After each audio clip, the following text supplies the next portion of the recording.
재밌는 얘기부터 해볼까요, 6화는? 이런 DM을 받았어요. 저랑 같이 이제 어떤 로펌에서 송무직원으로 일하시던 분이 리뷰 너무 재밌게 잘 봤다 이러면서 자기는 근데 솔직히 송무직원의 입장에서 준호가 너무 일을 안 한다. 근데 변호사님들도 얘기 들어보면은 이 드라마 정말 너무 재밌고 너무 잘 만들었는데 딱 하나 비현실적이다. 송무직원 너무 잘생겼다. 덜 잘생겼다. 근데 저는 지난번에도 살짝 말은 했었지만 송무직원이 물론 뭐 그렇게 잘생긴 사람이 있다 없다를 떠나서 어떤 복장이라던가 톤앤 매너나 이런 태도 같은 게 저는 실제 되게 송무직원을 보는 것 같았어요. 맞아요. 진짜 실제로 그러잖아요. 송무직원들이. 그니까. 그리고 송무직원이라는 게 역할이 변호사랑 어떤 변호사, 그 다음 뭐 송무직원 이런 막 상하 관계가 아니라 어떻게 보면 되게 서로 상호 의존적이고 협조적인 관계잖아요. 변호사님은 서면만 쓰세요. 나머지는 제가 다 해드릴게요. 법리나 이런 사건 고민을 하는 거 외에 모든 것들을 변호사가 모신다라는 표현을 실제로 쓰거든요, 송무직원들이. 그래서 그런 식으로 완전 모든 거를 서포트해주는 역할들을 하고 있고.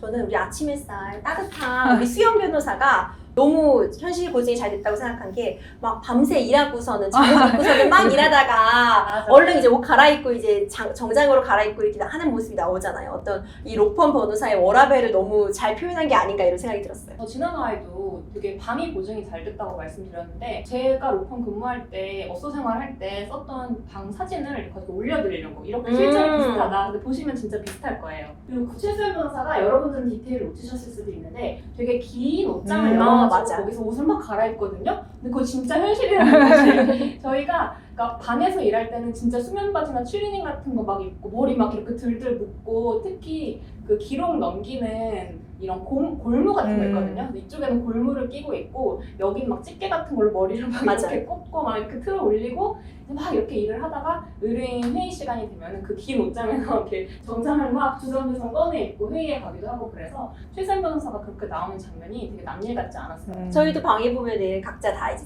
정장 자켓 걸려 있거든요. 구두 하나씩 바닥에 놓여 있고 구두 하나씩 놓여 있어요. 이런 부분이 좀 고증이 잘 됐다 이런 생각이 드네요. 오늘 6화 얘기 좀 해보도록 할게요. 6화가 굉장히 좀 논쟁적인 주제들도 많이 담고 있었던 것 같아요. 이 판결을 놓고서도 얘기가 많았고 먼저 여기서부터 시작해보죠. 우리 판사님, 판사님이 이 재판정에서 자네 본이 어딘가 이런 얘기부터 해가지고 그런 얘기가 나오면서 많은 분들이 궁금해하시더라고요. 이렇게 인맥, 뭐 지연. 재판장이 뭐 본관을 물어보고 최수연 변호사가 자기 아버지가 부장판사다 이렇게 얘기를 하면서 그 재판장이 증인 채택에 되게 신중하다가 최수연 변호사가 자기 동료의 딸인 걸 보더니 절차에 있어서 편의를 봐주잖아요. 근데 그거는 어떻게 보면 현실을 되게 반영한 거기도 해요. 우리가 정관 변호사를 쓰는 이유가 사건에 결정적인 영향을 미치지는 않지만 왜냐하면 법관들이 굉장히 객관적인 위치에서 그런 사소한 것 때문에 나의 어떤 개인적인 친분 때문에 결과를 다르게 하지는 않거든요. 근데 절차 면에서 약간의 편의를 봐주는 경우도 간혹 있어요. 예를 들어 증인을 채택하지 말자 약간 아리까리 한 거예요. 이번 우리 6화에서처럼. 근데 약간 그런 뭐 자기의 동기를 통해서 갔다라든지 이러면은 그런데서 편의를 봐준다거나 이런 현실이 있거든요. 근데 저는 그 본관을 물어보고 자기의 인맥을 어필하는 장면을 굳이 넣어서 보여준 이유가 그럼에도 불구하고 사건을 객관적으로 법관들이 판단한다는 거를 오히려 보여주려고 했던 장치였던 것 같아요. 되게 단언할 수 있는 게 그런 학연, 뭐 누구 딸이다 이런 거는 사건의 결과에 영향을 주지 않습니다. 설령 그런 거를 홍보의 수단으로 내세워서 자기가 그 재판장을 잘 알아서 잘해줄 수 있다라고 말하는 변호사는 거르세요. 사기꾼입니다. 이번 사건의 경우에는 강도상해였는데 7년 이상의 징역이었는데 집행유예를 받으려면 3년 이하로 내려가야 되잖아요. 그러니까 감경을 많이 받아야 하는 상황이었었는데 1년 9개월이 나왔었죠, 실제로. 그리고 집행유예 4년이 나와서 좀 논쟁의 거리가 된 것 같아요. 이 판결 자체는 어떻게 보셨어요? 변호사님 생각은 어때요? 저는 조금 아쉬웠던 부분도 있을 것 같기는 해요. 사실 강도상해라는 게 굉장히 큰 범죄고 저는 당연히 심정적으로는 우리 개양심 언니, 향심이 언니가 좋은 분이었다고 생각을 하는데 강도상해는 굉장히 중한 범죄거든요. 그래서 이 드라마만 보더라도 강목과 벽돌을 짚고 들어간 걸로 실제로 나와요. 그리고 어두운 밤이었고 이 피해자는 혼자 있었어요. 경찰이 들이닥쳐서 상황이 종료된 거지 그 이후의 상황은 우리가 심정적으로 아무리 이분이 어린 아이를 키우고 있는 좋은 엄마라고 해도 그 이후에 어떤 상황이 벌어졌을지는 알 수가 없는 거거든요. 저 여기서 화가 났던 게 엄마의 존재. 이 엄마라는 사람이 사실 자기가 받을 돈 이들한테 대신 받아 가라고 한 말도 안 되는 상황이잖아요. 채권을 양도했죠. 그렇죠. 지금 사실 이 피해자와 이들은 어떻게 보면 일면식도 없는 그런 상해인데 그렇게 모르는 사람이 갑자기 와서 돈을 내놔라 이렇게 하는 상황은 피해자에게는 극심한 공포를 주고 전 중범죄였다고 생각을 해요. 그래서 물론 감경을 받을 수 있는 것들 요소 중에서는 해당이 되는 것도 많거든요. 자수한 법률상 감경, 장량 감경으로 여러 요인들 초범이었으며 어쨌든 피해 금액이 실제로 돈을 뺏어온 거는 아니고 여러 가지 사정들이 고려가 돼서 나온 형이긴 하지만 이미 공범은 4년형을 받았는데 준형에는 조금 이렇다면 검찰이 당연히 항소하지 않았을까. 근데 궁금한 게 우리가 공동정범, 공범이라고 하면은 이 행위는 각각 조금 다르게 하더라도 그 전체에 대한 책임을 지게 그쵸. 되잖아요. 비록 나는 예를 들어 때리지 않고 옆에만 서 있었다, 중간에 멈췄다 라고 하더라도 상대방 공범의 행위를 내가 같이 나서서 중단시키지 않는다거나 일부라도 그 행위에 참가를 했다면 이제 원칙적으로, 원론적으로. 네, 이론적으로는 내가 한 행위는 비록 일부에 불과하다 하더라도 공범과 한 행위 전체에 대해서 책임을 지는 게 사실은 공동정범의 법리인 거는 맞죠. 사건을 진행할 때 이런 디테일들이 좀 음. 숨어 있었다고 생각해요. 계양심과 공범 김정희의 그 범죄 위법성의 크기가 전 조금 다른 게 보이더라고요. 예를 들어 계양심은 주저주저 하고 있는데 김정희가 야 너도 뭐라도 들어 이러면서 먼저 강목을 잡아요. 그러면 계양심이 나도 해야 되나 이러면서 벽돌을 잡게 돼요. 그러니까 흉기를 휴대하고 들어가자라고 제안을 한 거는 김정희예요. 두 번째로는 김정희는 그 집에 들어가가지고 기물들을 일단 닥치는 대로 다 파손해요.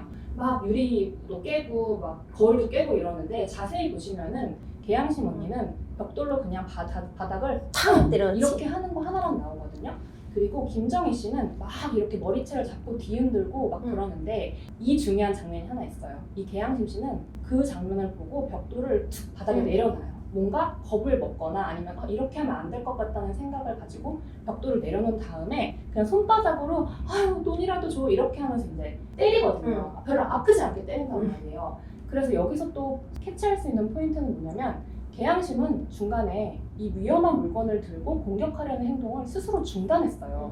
그리고 폭행도 막 이렇게 머리채를 뒤흔들고 막 집어 던지고 한 김정희와는 다르게 이렇게 살살 때렸단 말이에요. 그래서 저는 이 사건을 작가가 처음으로 구성할 때부터 김정희가 좀 더 위법성이 크고 계양심은 약간 가담한 정도였다라는 거를 살짝 보여주고 그 다음에 비록 얘네들이 공동으로 이 행위를 했지만 그 개인에게 적용될 수 있는 자수라는 포인트를 계양심한테 부여해서 형을 덜 받을 수 있었다는 이야기를 하려고 했던 거 아닐까라는 저 혼자만의 상상 속의 분해를 또 그리고 지금 이 형이 나올 수 없는 형이 나온 건 아니에요. 지금 정확히 사실 감경을 받을 수 있는 것들을 다 받은 거거든요. 그리고 궁금해하시는 게 변호사 둘이서 무슨 북한법도 찾아보고 위헌법률 막 엉뚱한 생각하는 동안 정작 자수에 대한 그것도 기본인데 놓치잖아요. 그런데 판사가 알아서 해주죠. 그거에 대해서 변론주의 위반 아니냐라고 궁금해하시는 분들이 있는데 이거는 변론의 대상이 아니죠.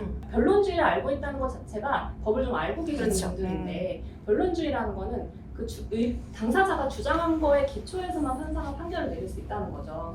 자수 주장을 안 했는데 판사가 어떻게 자수로 판결을 감형을 해줄 수 있지? 질문이 상당히 퀄리티가 높은 질문이에요. 너무 좋은 질문이에요. 네. 근데 정확하게 지적을 하신 건 맞는데 형사재판은 의뢰인의 인권을 보호하고 인신을 구속할 수 있는 재판이다 보니까 변론주의가 한 발 후퇴하고 재판장이 적극적으로 개입을 해가지고 사건의 진실을 규명해내는 직권주의적인 선택이 훨씬 강하죠. 그러다 보니까 신입 변호사들이 미처 파악하지 못한 부분을 재판장이 콕 집어가지고 정당한 판결을 내리는 거라고 저는 보고 있어요. 그리고 보고 있어요. 그리고 사건을 하다 보면은 우리가 전혀 생각하지 못한 방향으로 해결이 되는 경우가 실제로 많아요. 맞아요. 그냥 우당탕탕 하다가 우연히 그냥 해피엔딩으로 끝난 거 아니냐라고 생각할 수도 있겠지만 오히려 현실에서는 그런 경우가 많다. 그 육화에서 나온 의사 증인에 대해서 갑자기 얘기해주셨어요. 그치. 왜냐면 너무 똑같지 않아요? 진짜로 전문가 이렇게 나와가지고 증언하시는 분들의 그 미묘한 태도가 너무 고증이 잘 된 거예요. 우리가 이 업계에서 말할 때 소위 우호적 증인과 적대적 증인이라는 표현을 써요. 의사 증인 같은 경우에는 과거 칼럼에 비추어 봤을 때는 적대적인 증인이라고 볼 수 있는 건데 지금 이 신입 변호사들이 적대적 증인이 자기들이 원하는 증언을 해줄 거라고 착각에 빠져 있다. 네. 초보들이 할 수 있는 전형적인 실수라고 볼수 있죠. 적대적 증인을 신문할 때는 어차피 나에게 유리한 진술을 안 해줄 거기 때문에 최대한 그 증인의 본인의 진술의 허점이나 논리적으로 모순된 부분을 찾아내는 거 그게 최선인 것 같아요.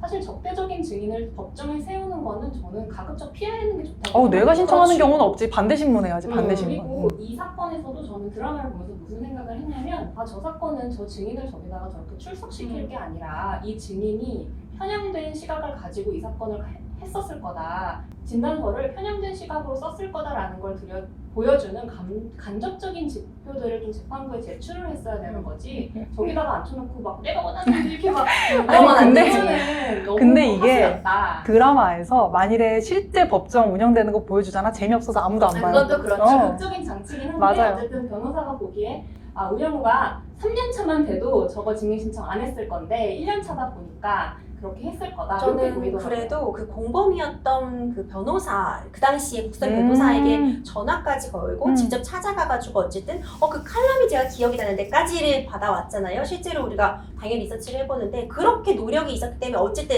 의뢰인에게 최선의 결과, 정말 최선 오브 최선의 결과를 갖다 줄 수 있었던 거잖아요. 그래서 굉장히 나도 보고 배워야 되는 행동이다 이런 생각도 했어요. 그리고 지난화에서 우리가 뭐 변호사가 탐정이 안 돼 이런 얘기는 했지만 제가 만약에 직접 그 사건을 수행했다고 하더라도 이 전문가 진술의 객관성에 대해서는 팩트 체크를 해봤을 것 같고 그 의사 이름 구글링 해보고 그쵸. 과거 칼럼도 다 검색해보면서 어떤 편향성은 없었는지 검증하는 작업 그리고 과거 사건 국선 변호사한테 전화해서 사실 확인하는 부분까지는 굉장히 사실대로 표현된 것 같아요. 맞아요. 실제로 가끔 변호사가 전화 그렇게 와요. 했을 것 같아요. 실제로 이제 제가 했던 수행 사건들이 공개가 되다 보면은 막 전화 오잖아요. 뭐 자기 지금 이러이러한 사건이 있는데 옛날에 했던 사건 관련해서 도움 줄 수 있냐. 이 우리가 의사 때문에 사실 진짜 빅 고객을 한바다에서 놓치게 되는 그런 케이스가 드러났잖아요. 그 제가 거기서 파트너 변호사님 너무 감초 역할을 잘하잖아요. 정의로. 정명석 파트너님이 너무 멋있게 이건 1년 차가 책임질 문제가 아니다. 이건 내가 해결할 문제다 라고 딱 막아주잖아요. 전연차에서 해결할 문제가 아니다. 진짜 이런 선배님 있다면 진짜 일하기 든든할 것 같다는 정명석 생각이 들죠. 변호사가 여기서 한 줄기 빛이죠. 너무너무 좋은 어떤 선배의 모습을 보여주고 있는 것 같아요. 사건의 그리고 방향을 좀 잡아주잖아요. 이거 지금 너 지금 너무 몰입하고 있어. 그것도 사실 실제로 맞는 말이었거든요. 이 사건 특히 의뢰인과 변호인의 관계가 사실 너무 정서적으로 지금 너무 이렇게 밀착되어 있는 관계였어요. 그러다 보면 사실 사건이 제대로 안 흘러갈 수도 있는 게 그래서- 현실이에요. 그래서 자수 놓친 거예요. 그래서 무리수를 계속 두고 기본을 못 돌아본다. 그러니까 이런 자수 얘기를 들어가는 것도 놓쳤던 거고 어떻게 보면 의뢰인도 지금 컨트롤이 안 되고 있는 상황. 그런데 그걸 딱 짚어주면서 워워시켜라 이런 가이드를 줄 수 있는 참 선배의 모습이 아니었나. 가장 좀 이상적인 모습인 것 같아요. 그리고 법원에서 재판 끝나면 먼저 나가는 것도 너무 똑같았어요.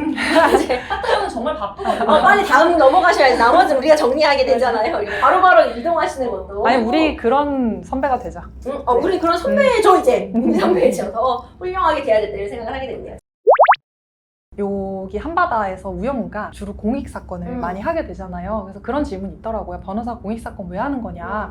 뭐 정의 추구 뭐 이런 걸 떠나서 그게 변호사법에 공익 사건을 1년에 얼마 이상 해야 된다라는 규정이 있어요. 대형 로펌들에서도 아예 공익 전담 법인을 만들어가지고 공익 사건만 수행할 수 있도록 상대적으로 어떤 경제적인 부담이나 그런 자기의 먹고 살 걱정 덜 하면서 오로지 공익 사건에만 집중할 수 있도록 좀 공익 전담 법인을 만드는 추세고 제가 근무했던 로펌에서도 공익 로펌을 별도로 운영하고 있어서 거기에 소속되어 있는 공익 전담 변호사님들이랑 그 로펌에 소속되어 있는 소속 변호사랑 같이 조인을 해가지고 사건을 하기도 하고 그래서 저도 뭐 난민 사건도 해보고 여러 종류의 공익 사건도 해봤던 것 같아요. 맞아요.